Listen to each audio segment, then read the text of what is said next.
मी आली आहे आज आत्मशक्ती व्यसनमुक्ती केंद्रात। हे आत्मशक्ती व्यसनमुक्ती केंद्र आहे आणि या व्यसनमुक्ती केंद्राचे ओनर आहेत हे मिस्टर राहुल आडकर।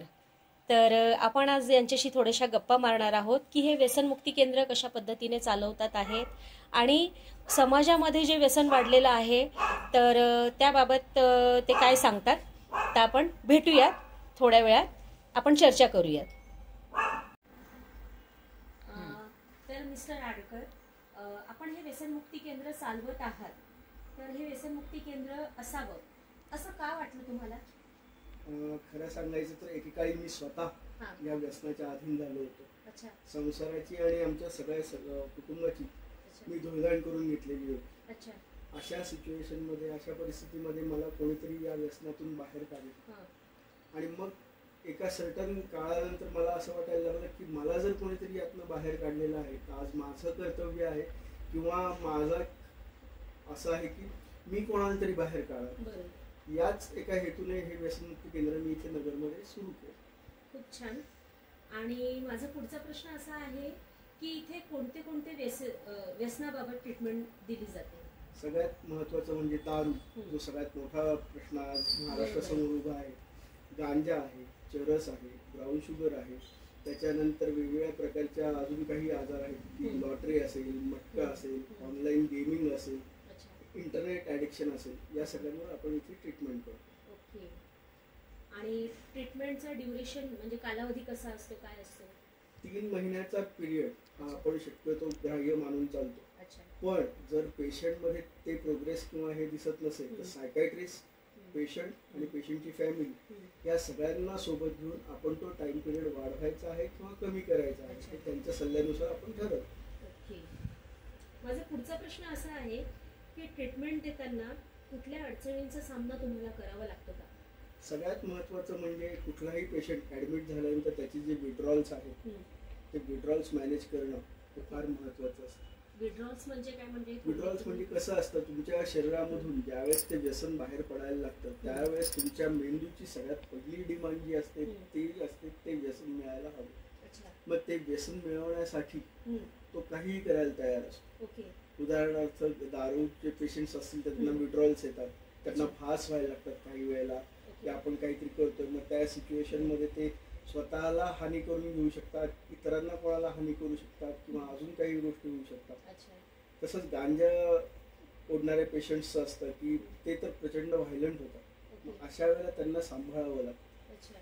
डॉक्टर्स असतात, डॉक्टरांच्या मदतीने आपण पहिल्या दिवशी ज्यावेळेस पेशंट ॲडमिट होतो त्या दिवशी आपण त्याची ब्लड टेस्ट करून घेतलेली असते। त्याच्या रिपोर्ट्समध्ये जे काही येतं ते डॉक्टरांच्या सल्ल्यानुसार त्याला इमिजिएट औषधं चालू केली जातात आणि ते विड्रॉल्स आपण इथे मॅनेज करतो।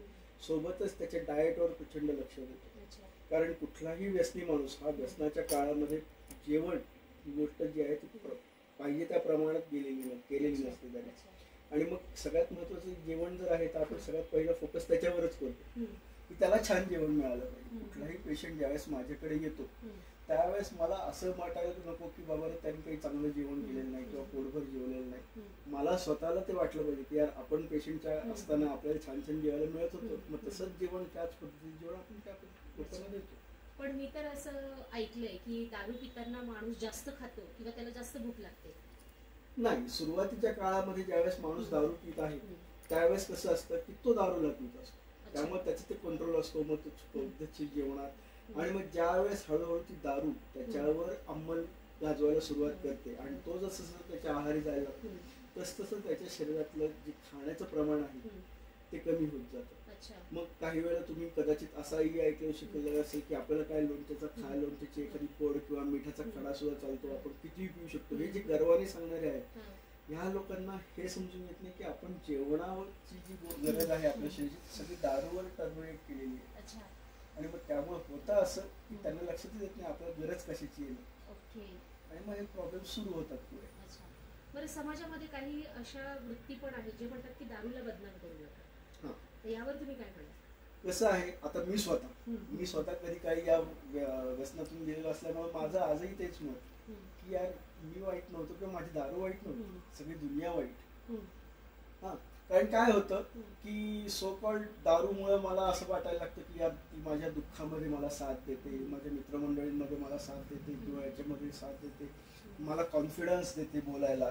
त्याच्यानंतर मला जर काही करायचं असेल, कोणाशी भांडणं करायची असेल, जसं दारू पिल्यावर आम्ही सगळे व्यसनी माणसं वाघ बनतो, असा वाघ बनायला मदत करते. मग ती जर मला एवढे सगळे मदत करते, मला ज्या गोष्टी बोलता येत नाही त्या बोलायला सुद्धा मदत करते, मी तिला कशी वाईट म्हणेन? मग मी वाईट कोणाला म्हणेन? माझ्या फॅमिलीजना, माझ्या मित्रमंडळींना आणि इतर सगळी दुनिया वाईट.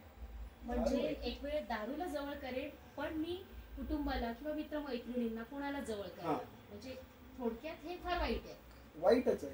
कुठलंही व्यसन हे वाईटच, त्यात काही शंकाच नाही. पण होतं कसं की मी वाईट आहे किंवा माझं व्यसन वाईट आहे हे असं फॅमिली किंवा दुनिया वाईट आहे ही जी गोष्ट होते ना, ही केव्हा होते? ज्यावेळेस तो पूर्ण त्याच्या आहारी गेलेला आहे. पण तरीही ती व्यक्ती मान्य करत नाही करत. म्हणजे मी बरेच असे पाहिले की दारू पिणारे म्हणतात नाही आम्ही अजून तेवढ्या लेवलला गेलेलो नाही, किंवा आम्ही गटारात लोळत नाही, किंवा आम्ही कोणाला काही शिव्या शाप देत नाही, आम्ही दारू पितो शांतपणे आमचं एन्जॉय करतो. यावर तुम्ही काय म्हणता? बऱ्याच काय सगळ्याच बेवड्यांचं एक म्हणणं असं, सर मी बेवडा आहे पण मी तेवढा नाही. म्हणजे कसं सर, मी स्वतःहून आलो पण मी अजिबात तेवढा दारू पित नव्हतो. सर मी इंग्लिश पित होतो, सर मी देशी पित होतो, मी काय हातभट्टी पित नव्हतो. हातभट्टीवाला काय म्हणतो, सर काय सांगू तुम्हाला, ते काय दारू आहे होय, खरी दारू ही. हे जस्टिफिकेशन प्रत्येक व्यसनी माणूस आपल्या व्यसनाबद्दल देत राहतो की मी इंग्लिशच पित होतो, मी देशीच पित होतो, मी हातभट्टीच पित होतो, पण माझं लिमिटमध्ये होतं, मी घरी जात होतो, व्यवस्थित सगळं जेवत होतो किंवा काम करत होतो का? अरे मित्रा, फक्त तेवढ्याच गोष्टींमुळे सगळं नीट चाललेलं होतं का? नाही. आता कसं आहे, व्यसनाचे 3 लोक मानले जातात. एक रोज पिणारा बेवडा, जो रोज संध्याकाळी ऑफिस सुटेल किंवा काम सुटलं की जाणार तेवढी दारू पिणार, घरी जाणार, जेवणार, झोपणार. एक असतो तो प्लॅन करून पिणार, की आता काही जण असतात की 31st आहे किंवा होळी आहे, अशा दिवसांचा प्लॅन ते आधीपासून डोक्यात ठेवत असतात. त्यांच्या डोक्यात कुठेतरी ते कंटिन्यू चालू असतात, यार व्यसन आहे, आपलं पार्टी करायची, मग आपण असं पिणार, मग तसं पिणार. आणि एक प्रकारे तो बीज ड्रिंकिंग वाला, ते म्हणजे कसं, नवरात्र आलं 9 दिवस बंद केली, श्रावण महिना चालू आहे महिनाभर बंद केली, किंवा मला आय कॅन मॅनेज. हा एक आम्हाला व्यसनी माणसांमध्ये फार महत्वाचा प्रॉब्लेम असतो की प्रत्येक व्यसनी माणसाला असं वाटत असेल मी मॅनेज करू शकतो माझं व्यसन. सर तुम्हाला काय वाटतं, मी 1 महिना थांबलेलो आहे, 3 महिने पिलेलो नाही, 4 महिने प्यालेलो नाही, 6 महिने नाही, वर्षभर नाही, 2 वर्ष नाही. अरे मित्र, मी त्याला एवढ्या त्यावेळेला हेच विचारतो, मित्र ठीक आहे, त्याच्यानंतर काय झालं, काय सांगू सर, बायकोसोबत भांडण झालं काय, ह्याचं काही ना काहीतरी कारण देईल, पण तो हे कधी म्हणणार नाही की दारू आहे. त्यामुळे हे सगळं गोष्टी होतात. अच्छा. आणि कसं आहे की दारू पिताना माणूस म्हणजे सुखाचा एक आनंदी क्षण असला तेव्हाही तो दारू पितो, दुःखाचा क्षण असला तेव्हाही तो दारू पितो. तर हे त्याला एक कुठे कारण मिळतं का दारू पिण्यासाठी? मला असं वाटतं नाही की जसं आता आधी पुरुषांचं प्रमाण दारू पिण्याचं जास्त होतं की मला आता मी आनंदी आहे तर आपण पार्टी करूया, किंवा एखादं खूप मोठं दुःख झालंय तर मग हे याचा उगम कुठून झाला, जसं दुःखात दारू पिणं झालं किंवा खुशीमध्ये दारू पिणं झालं, त्याचा उगम तुम्हाला काय वाटतं कुठून झाला? असं खरं सांगायचं ना तर कसं असतं, घरामध्ये कदाचित घरामधली किंवा परिसरातली मोठी मंडळी ज्यावेळेस ड्रिंक्स करताना दिसतात, एकत्र जमले ते ड्रिंक्स काहीतरी करणं आहे, किंवा दुसरं सगळ्यात महत्वाची गोष्ट म्हणजे आपली इथली प्रसार माध्यम, मूवीज आहेत. आजही कुठलाही डॉन म्हणा किंवा कोणाचा तरी प्रेमभंग झालेला हिरो असेल किंवा आजकाल हिरोईन्स सुद्धा प्रेमभंग झालाय, मग त्यांना एक कारण काय, दुःख हलकं करायला दारू. जे हे लहानपणापासून आपल्या मनावर कोरलं जातं ना की कुठलाही प्रॉब्लेम असेल दारू प्या, कुठलाही आनंद असेल दारू प्या, कुठलाही हे असेल दारू प्या, सेरेमनी आहे दारू प्या, ह्या गोष्टी कुठेतरी तुमच्या मनामध्ये त्या ट्रिगर होत राहतात. आणि मग ज्यावेळेस तुम्ही व्यसन करायला त्या पद्धतीने सुरुवात करता त्यावेळेस तुम्हालाही असं वाटतं की यार मोठ्या लोकांनी केलंय मग मी काय करायला नको, किंवा अजून काही गोष्टी असू शकतात. मग एक काळ असा येतो की ते व्यसन पूर्णपणे तुम्हाला त्याच्या कयामध्ये घेतं आणि मग तुम्हाला त्या व्यसनाशिवाय काहीच सुचत नाही. बरं, पुढचा माझा असा प्रश्न आहे की व्यसनामुळे समाजातल्या बऱ्याच कुटुंबाची वाताहत झालेली आहे, यावर तुम्ही काय म्हणाल? व्यसनामुळे बऱ्याच कुटुंबाची होत नाही खरं सांगायचं तर, एक साधं उदाहरण देईन, म्हणजे तुम्हाला अंदाज येईल की काय होतं. एका व्यसनी माणसामुळे 4 कुटुंब उद्ध्वस्त होतात. तो, त्याची आई, त्याच्या आईकडचे जे बाहेरचे लोक असतील ते, सासरकडचे पण डिस्टर्ब होतात, म्हणजे वडिलांकडचे सुद्धा सगळे डिस्टर्ब होतात. त्याची बायको जर असेल तर तिच्या माहेरचे सगळे, आणि ह्याचं स्वतःची फॅमिली आहे ती झालीच. म्हणजे हे सगळे मिळून एक व्यसनी माणूस 4 कुटुंब कमीत कमी उद्ध्वस्त करतो. हे त्याच्या लक्षात येत नाही. जे मी मगाशी म्हटलं की मी सगळं आय कॅन मॅनेज, त्याला असं वाटत की यार मी सगळं मॅनेज करतोय, पण त्याच्या हे लक्षात येत नाही की बाबा रे, तुझी बायको, तुझी आई, तुझे वडील ज्यावेळेस समाजामध्ये जात आहेत आणि समाजाला जसं कळतं की तू व्यसनी आहेस, त्यावेळेस त्यांना समाजात तोंड देताना काय होत असेल याचा विचार तू करतोस का? नाही करू शकत. कारण त्यावेळेस फक्त तुला दारू, ही गोष्ट तुला महत्वाची वाटत असते. माझा अजून पुढचा असा प्रश्न आहे की जसं ॲथलीट आहे, जे व्यायाम करणारे आहेत किंवा मग जे खेळांमध्ये वगैरे आहे, तर त्यांना थोडीशी अशी ट्रेन करावी लागते, किंवा एखाद्या काय म्हणतात डॉक्टर सुद्धा रिकमेंड करतात काही वेळेला दारू पिण्यासाठी, तर त्याबाबत तुम्ही काय म्हणाल? असं व्यसन रिकमेंड करणारे डॉक्टर्स तर अजून तरी माझ्या नजरेत आलेले नाही. पण जो कोणी हा माणूस असं जस्टिफिकेशन देत असेल की बाबा रे मला व्यायाम करतोय मग किंवा हे करतोय, किंवा काही जण म्हणतात जिमला जायचं, बिअर प्यायची, मग बॉडी बनते, हा टोटली खोटा हे समाज पसरवण्यात, भ्रम पसरवण्यात आलेला आहे असं मी म्हणेन. कारण काय, कुठलंही व्यसन हे कधीही तुम्हाला सपोर्टिव्ह असत नाही. तुमच्या शरीराला जी मात्रा योग्य पद्धतीने लागते ती अतिशय किरकोळ अमाऊंट असते ती, पण आपण पिताना काय विचार करतो की 30, 90, 60 किंवा 1 बिअर, 2 बिअर, 3 बिअर, ह्या गोष्टी अति प्रमाणात व्हायला लागल्या की तुमच्या शरीराला त्या हानिकारकच असतात. आजवर मी तरी असा बॉडी बिल्डर बघितलेला नाही की जो 2-3 बिअर पितोय, चिकन खातोय, जिम करून त्याची बॉडी बनते. इम्पॉसिबल गोष्ट आहे. मग थोडक्यात ते असं झालं असेल की मग थोडे दिवसांनी तो एकदमच व्यसनी झालेला असेल आणि मग सगळं संपलेलं असेल. माझा पुढचा प्रश्न असा आहे की जे आत्मकेंद्री व्यक्ती असते, म्हणजे आत्मकेंद्री हल्ली समाजात हे प्रमाण खूप पाहायला मिळतं, तर त्यांचा आणि व्यसनाचा खूप जवळजवळ संबंध आहे का? अगदी अगदी जवळचा संबंध आहे. ज्या वेळेस व्यसनी माणूस व्यसनाच्या आहारी जायला लागतो त्यावेळेस हळूहळू त्याला असं होतं की यार बाकीचे लोक नको, आपण एकटेच बघतो. मग होतं काय, सुरुवातीला फ्रेंड सर्कल मध्ये बसणारा तू 8 जणांत बसत असेल तर 4 जणांवर येतो, यार डोक्यात कितकीच नका माझ्या, मला एकदम शांत बसेल. 4 जणांवरनं तो 2 जणांवर येतो, अरे यार ती बाकीच्यांना नको, आपण दोघंच बसू, शांततेत घरी. मग तो एकट्यावर येतो, आणि हे एकट्यावर येणं जे असतं ना, ज्यावेळेस स्वतःचीच कंपनी स्वतःला आवडायला लागते ते घातक ठरायला लागतं, कारण तिथे कंट्रोल करणं किंवा हे करणं राहतच नाही. आणि मग अशा सिच्युएशन मध्ये होतं असं की फॅमिली महत्वाची वाटत नाही, बाकी समाजातलं काही महत्वाचं वाटत नाही, जॉब किंवा करिअर या गोष्टी, पैसा, काही महत्वाचं वाटायला लागत नाही. त्याला फक्त एकच गोष्ट माहिती असते, मी आणि माझी दारू किंवा माझं व्यसन ते आहे ना, बस झालं. आम्ही व्यसनी माणसं ज्यावेळेस व्यसन करत असतो ना, आम्ही कुठल्या बर्थडे पार्टीजला जातो ना कुठल्या लग्न समारंभाला मात्र आम्ही नक्की जातो. आपण लग्न समारंभाला केव्हा जातो? हळदीला. का? हळदीला दारू भेटते बाबा, तिथे जायला पाहिजे. मग आम्ही लग्न पुढचं लागतंय नाही लागतंय त्याच्याशिवाय आम्हाला काही घेणं देणं नाही. लग्न समारंभ असतील किंवा कुठली गेट टुगेदर्स असतील किंवा अजून काही हे असेल, आम्ही तिथे जात नाही. का? तिथे गेल्यानंतर नुसतं बसून करू काय, जर मला दारूच भेटणार नाहीये. किंवा माझ्याकडे जर कुणी पाहुणे येणार असतील आणि काही होणार असेल तर घरच्यांना मी आधीच ब्लॅकमेल केलं असतं, मी थांबणार नाही. मी थांबायला पाहिजे असेल मला एवढे पैसे द्यायचे तर मी थांबणार. ही गिव्ह अँड टेक पॉलिसी घरच्यांसोबत खेळायला सुरुवात होती. मग घरचे सुद्धा काय म्हणतात, त्याला सणवार आहे किंवा हे आहे, मग कशाला त्याला उगाच हे करायचं, हे घे बाबा पैसे, तेवढा वेळ थांब. मग तेवढा वेळ कसं तरी तासभर आम्ही काढायचा. घड्याळात तुम्ही तासभर सांगितलं, चाललो बाहेर जाऊन पुन्हा व्यसनच. ह्या ज्या गोष्टी आहेत, असं करता करता करता त्याला एक दिवस असं येतं की त्याला दुसरं काहीही सुचत, तर मी माझं व्यसन एवढंच. आणि हल्ली समाजामध्ये आपण पाहतो की दारू एक हे प्रतिष्ठेचा विषय मानला जातो, की जी व्यक्ती ड्रिंक्स करते तर ती सोफिस्टिकेटेड म्हणा किंवा काय, एक वेगळ्या पद्धतीचं थोडंसं रिच वगैरे लेवलला अशा पद्धतीचं पाहिलं जातं अशा व्यक्तीकडे. म्हणजे हे कुठल्या वर्गामध्ये होतं? वरच्या वर्गामध्ये.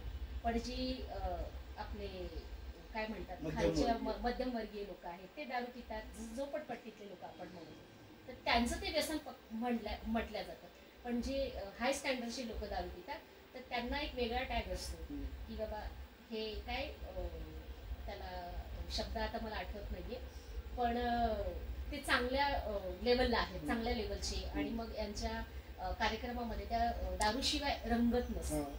म्हणजे जसं म्हणतात ना की ज्या घरामध्ये काजू बदाम दिले जातात तर ते घर श्रीमंताचं, तशा पद्धतीचं जिथे दारू अशी सर्व केली जाते तर तो एक श्रीमंतीचा देखावा वगैरे, यावर तुम्ही काय म्हणता? ते तर नक्की होतं.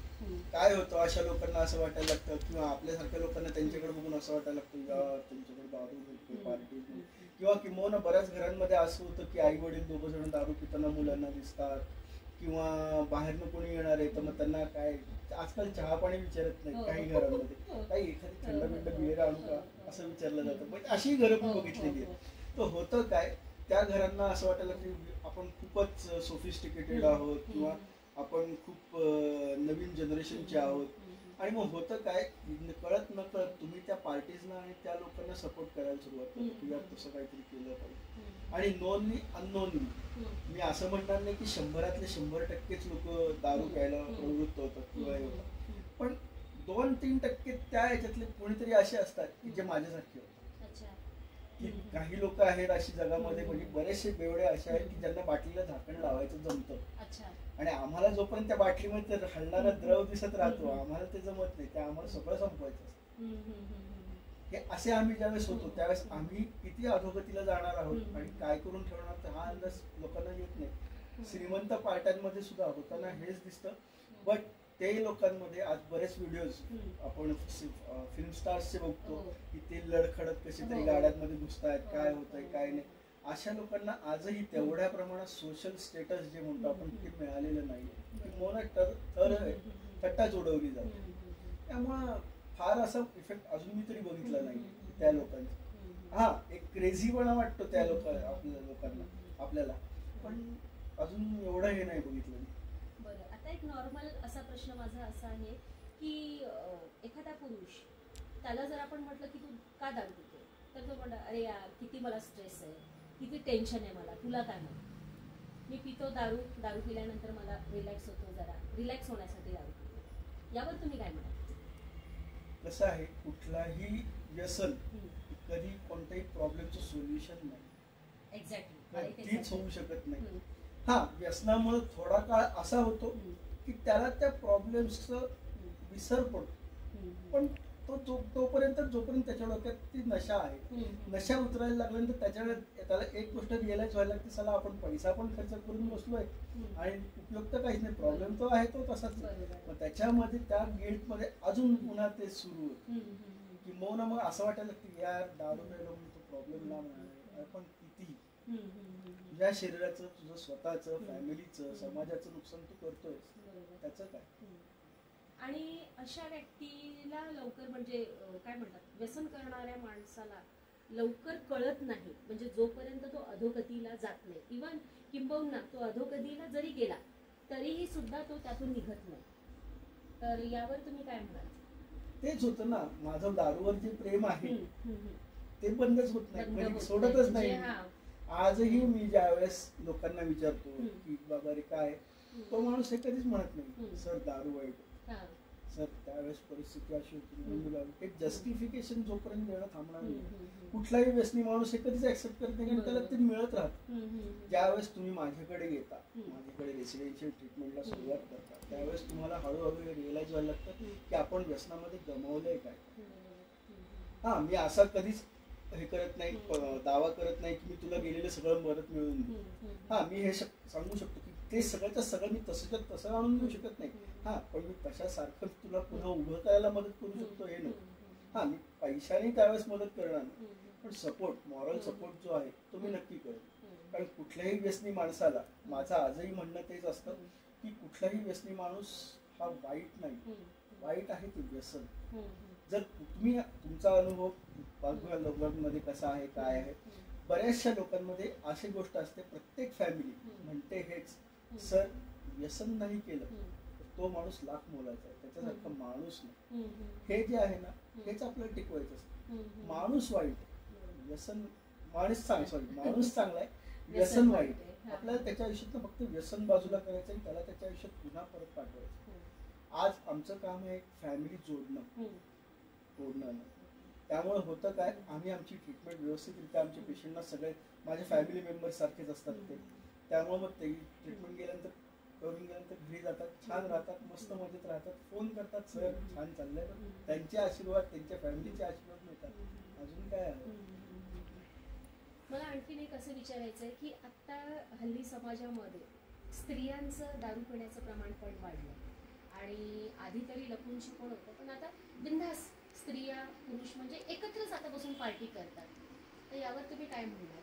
जसं आधी पुरुष म्हणजे कारणं द्यायची की मला टेन्शन आहे म्हणून मी दारू पितो, तेव्हा मी कधी असं स्त्रीला म्हणजे एखादी स्ट्रगल करणारी स्त्री ती कधी असं म्हणत नाही की मला टेन्शन आहे म्हणून मी दारू पितो. आजही आपल्या मध्यमवर्गीय लोकांमध्ये स्त्रिया हे दारू पिणं हे मानलं जातं, पण ज्या उच्चभ्रू स्वतःला मानतात किंवा अजून काही स्वतःला स्पेशल कॅटेगरी मध्ये ठेवतात, जे तुम्ही मगाशी आत्मकेंद्री म्हटलं जातं, त्या कॅटेगरी मधल्या स्त्रिया पितात. ते नवऱ्याला सपोर्ट सांगतात बाहेर, मी नवऱ्याला सपोर्ट करा, नवऱ्यासोबतच दोन पेट घेऊन बसले, असं ते तसं नसतं. मलाच प्यायची असते म्हणून मी हे कारण देतो किंवा देते. मलाही व्यसनाची तेवढी गरज आहेच. हे स्वतःच्या मनात निर्माण झालेली गरज ती काय देतात, दुसऱ्याच्या थोपवतात. पण काही वेळेला काय होतं की नवरा म्हणजे फोर्स करतो की मी पितोय तर तू पण घेऊन बघ, टेस्ट करून बघ, म्हणजे बऱ्याचदा नवऱ्याशी फोर्स करतात. तर त्यावर तुम्ही काय म्हणता? या बाबतीत कसं होतं, आम्ही सुद्धा म्हणतो की आमची मित्रमंडळींमुळे सुरुवात झाली. ओके, मित्रमंडळींमुळे सुरुवात झाली, मी स्वतः म्हणायचो की मित्रमंडळींमुळे सुरुवात झाली. पण नंतर असं झालं का की मित्रमंडळींनी माझ्या घरात तोंड उघडलं आणि माझ्या कशात दारू ओतली. नवराही ते करत नाही, कारण कुठलाही नवरा हे करणारच नाही, कारण त्याला त्याचीच दारू संपून अजून काहीतरी मिळतं का बघायचं असतं. मग असा नवरा जर कोणी असेल की बाबा रे मी कंट्रोल मध्ये पितोय, 4 पेक पितोय, 2 पेक बायकोला देतोय, असं करतोय, मित्रा तू स्वतःला तर उद्ध्वस्त करतोच, पण तिला व्यसनाकडे ढकलतोस, याचं काय. एक दिवशी असं होतं की दोघही जण पिऊन फुल टाईट, मुलांचा काही संबंध नाही, मुलांना काय चाललंय काही कळतच नाही. आणि काही घरांमध्ये अशी पण परिस्थिती आहे की पूर्ण फॅमिली बसून एकत्र पिते आणि ती फॅमिली म्हणजे असं एन्जॉय करते. तर त्यावर तुम्ही काय म्हणाल? ते सांगतो, एन्जॉय करणं, लहान मुलं जर तुमच्या घरामध्ये असतील आणि तुम्ही जर त्यांच्यासमोर व्यसन करत असाल तर खूप मोठा प्रॉब्लेम तुम्ही उद्यासाठी क्रिएट करून ठेवताय. कारण काय आहे, त्या लहान मुलं हे जे आहे असं म्हटलं जातं की मोठ्या माणसांची कॉपी करतो. बरोबर. काही वेळेला असं होतं की त्याला औषध दिलं जातं, खरं औषध, तुम्ही त्याला लहानपणी सांगितलं असतं औषध प्यायचं, मग तो म्हणतो मला हे औषध नको, पप्पा पितात किंवा आजोबा पितात, मम्मी पिते, ते औषध मला पाहिजे. मग त्यावेळेला उत्तर काय, आणि तो डोक्यात हे ठाम ठेवून बसतो की ते औषध त्याने पप्पा आणि छान झोपतायत, सगळं छान चाललेलं आहे, ते पित असताना माझे पप्पा आणि माझ्या आजोबा एकदम गुडी वागतात. हे जे त्याच्या डोक्यात बसायला सुरुवात होते ना, कुठेतरी त्या व्यसनाची काळी त्याच्या डोक्यात पेटलेली असते की आपणही हे करून बघायचं. मग मोठं झाल्यानंतर माझ्या पप्पांनी किंवा माझ्या आजोबांनी, आईने, वडिलांनी, वॉटेव्हर जे कोणी असेल त्यांनी जसं केलं तसंच मला करून बघायचं. मी कॉपी कॅट, लहान मुली कुठलंही कॉपी कॅटच असतात. आज मुली व्यसन करण्याचं हे एक कारण असू शकतं की ते बघतायत काय आहे फॅमिलीमध्ये काय झालं, कदाचित मी असं ठामपणे सांगत नाही हेच कारण असेल, हेही कारण असू शकतं. आणि आता जे समाजामध्ये घटस्फोटाचं प्रमाण जास्त प्रमाणात वाढलं किंवा नातेसंबंध टिकत नाही, तर व्यसन हे पण एक कारण असू शकतं का? 90% मी हे म्हणू शकतो. 90% म्हणण्यापेक्षा असं म्हणेन की 70% व्यसन आणि 30% अविश्वास. गेल्या वर्षी मुंबईमध्ये जेवढे घटस्फोट झाले त्या घटस्फोटांमध्ये 70% केसेस या व्यसनाच्या होत्या. त्या व्यसनाच्या एका जो कुणी असेल, तो असेल किंवा ती असेल, त्यांनी ते लपवलं आपल्या जोडीदारापासून. कधी काही असं असेल की त्यांनी सोशली पितो किंवा असं करतोय सांगितलं, खरा चेहरा समोर आल्यानंतर अरे फसवलं. आणि आजकालच्या मुली तेवढ्या स्मार्ट झालेल्या आहेत की लगेच वेगळंच व्हायचं. काही मुलींना ते पटतच नाही, काही मुलींच्या घरांमध्ये ते संस्कारच नसतात. नाही यार, व्यसन ही गोष्ट अशी आहे की बघू शकत, ती लोक लगेच बाजूला होती. ती जास्त खेळत बसत नाही. काय करणार काय, उद्या समजा तो व्यसनच करत राहिला तर मी माझं आयुष्य का लटकून घेऊ. जुन्या काळच्या स्त्रिया तशा नव्हत्या. आता पदरी पडलंय ते निभावावंच लागणार, मग ते म्हातारपण होईपर्यंत आणि ते होत होत. आता तसं होत नाही. आजकालच्या मुली शिकल्यात, समजून घेतात, स्वतः कमवत आहेत, त्यामुळे जास्त त्यांना कळतं की आपला फायदा कुठे आहे आणि लॉस कुठे. त्यामुळे मग ते वेगळ्या होतात. त्यामुळे घटस्फोटाचं सगळ्यात मोठं कारण व्यसन असू शकतं. नाही, खूप छान पद्धतीची ही चर्चा चालू आहे आणि बरीचशी माहिती माझ्या काय म्हणतात ज्ञानात माझ्या भर पडते. आणि मला असं विचारायचं आहे की सगळ्या व्यसनांमध्ये सगळ्यात वाईट व्यसन कुठलं? आता कसं आहे, सगळ्या व्यसनांमध्ये कुठलं व्यसन वाईट आहे असं मी हे करू शकणार नाही. सगळेच व्यसन वाईट आहेत. कुठलं तरी व्यसन आहे जे तुमच्या मेंदूवर डायरेक्ट परिणाम करेल, कुठलं तरी आधी लिव्हर करेल मग हे करेल, कुठलं तरी आहे जे तुमच्या लाळेमधून तुमच्या शरीरात बसेल. व्यसन तुम्हाला त्रासच देणार आहे, ते आनंद देणार नाही. त्यामुळे कुठलंही व्यसन असं कंपॅरेटिव्ह करू शकत नाही की बाबा रे हे चांगलं आहे का मग हे वाईट आहे का. ते सगळीच व्यसन वाईटच आहे, हे मी नक्की सांगू. तुम्हाला कुठल्या पद्धतीचे पेशंट हँडल करायला जास्त त्रास होतो? म्हणजे आता जसं सिगरेट पिणारे आहेत, तंबाखू खाणारे आहेत, दारू पिणारे आहेत, गांजा आहे, चरस आहे, ड्रग्स आहे. त्रास असा कसा आहे, शक्यतो सगळ्यात जास्त विड्रॉल्स जे आहेत मॅनेज करायला अवघड माझ्या दृष्टीने आजवर तरी झाले ते म्हणजे तंबाखूचे आणि गांजाचे. पण होतं कसं हल्ली की आपल्याकडे सायकॅट्रिस्ट सर आहेत, त्यांना लगेच आपण त्याच दिवशी बोलवून घेतलेलं असतं. मेडिसिन्सचे ब्लड टेस्ट केल्यानंतर ब्लड टेस्टचे रिपोर्टही मागून घेतलेले असतात सगळ्या गोष्टींचे. त्यामुळे त्यांच्या मदतीने आपण त्यांना प्रिव्हेंटिव्ह केअरची जी मेडिसिन्स आहेत ती दिलेली असतात, त्यामुळे ते स्टॅबिलाइज होतं. म्हणजे दारूचा आणि मानसिक आजाराचा जवळजवळ संबंध आहे का? हो, भरपूर, 99% आहे. व्यसनाच्या काळामध्ये दारू पिण्यामुळे अनेक प्रॉब्लेम्स उभे राहतात. जसे आपण काही गोष्टी फोबिया म्हणतो की अंधाराची भीती वाटणं, उंचीची भीती वाटणं, किंवा कोणी ओरडल्यानंतर एकदम दचकल्यासारखं होणं, या गोष्टी ज्या आहेत फोबिया हा फक्त एक छोटस हे सांगितलं. बरेचसे आजार असे आहेत की जे व्यसनामुळे होऊ शकतात. सुरुवातीला आपल्याला ते कळत नाही, पण नंतर त्याची लक्षणं एवढी मोठ्या प्रमाणात दिसायला लागतात. जसं आम्ही म्हणतो की ब्लॅकआउट स्टेज असते. ब्लॅकआउट स्टेज ही पुढे कुठेतरी अल्झायमर रोगासारखीच असते की आठवतच नाही.